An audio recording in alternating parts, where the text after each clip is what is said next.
रोसई घरु एई सबु सामग्री शेष हेबाकू दियंतु नाही। सावधान नहेले हेबो धन हानि प्राण पीड़ा जोग। वास्तुर एई सबु नियम प्रति दियंतु ध्यान, नहेले भोगिबे सांघातिक दंड। मानिले घरे धनर अभाव रहिबो नाही। विजे करिबे धनलक्ष्मी, मारिबो हु हु होई धन।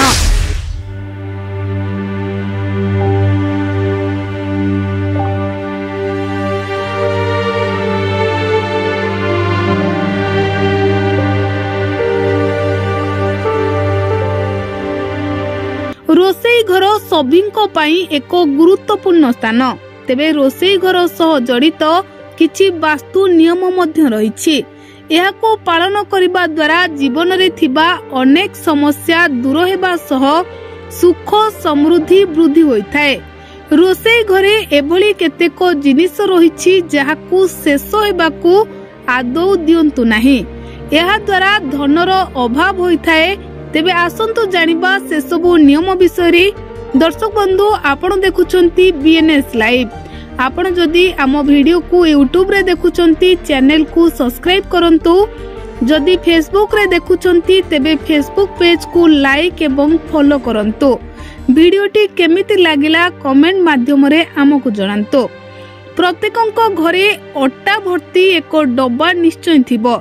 जदि आपण जने महिला तेबे आपण एई कार्य निहाती भाबरे करिथिबे। आपण अट्टा को एक डब्बा भितरे रखिथिबे निहाती भाबरे। किछि लोकंकर अभ्यास अट्टा डब्बा संपूर्ण भाबे खाली होई गले तापरे जाई अट्टा किनिबा। मात्र वास्तुशास्त्र अनुसायी एभली करिबा उचित नुहे। एहा द्वारा आर्थिक समस्या सह धनहानि होइथाय। सेहिपरि चाउल भोजनर एक गुरुत्वपूर्ण खाद्य। रोसई घरे चाउल कदापि शेष हेबाकू दियंतु नाही। चाउल शेष हेबा द्वारा शुक्र दोषर सामना करिबाकू पड़िथाय। सुख समृद्धि ऐश्वर्य दूरे जाए। हळदी व्यंजन रे व्यवहृत हेउथिबा मसला मध्यरु गोटिए। वास्तु अनुसायी रोसई घरु हळदी को कदापि शेष हेबाकू दियंतु नाही। एहा द्वारा व्यक्ति को गुरु दोषर सामना करिबाकू पड़िथाय। आर्थिक क्षेत्र रे क्षति होइथाय। एहा सह हळदी को कदापि अन्य काहारिकू दियंतु नाही किंबा अन्य ठारू मागी करी आनंतु नाही।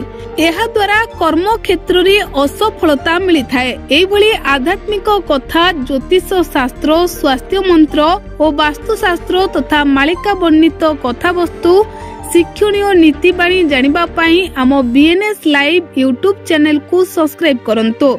फेसबुक पेज बीएनएस लाइव को लाइक एवं फॉलो करंतो। वीडियोटी केमिति लागिला कमेंट माध्यम रे लेखि आमको निहाती भाबरे जणांतो।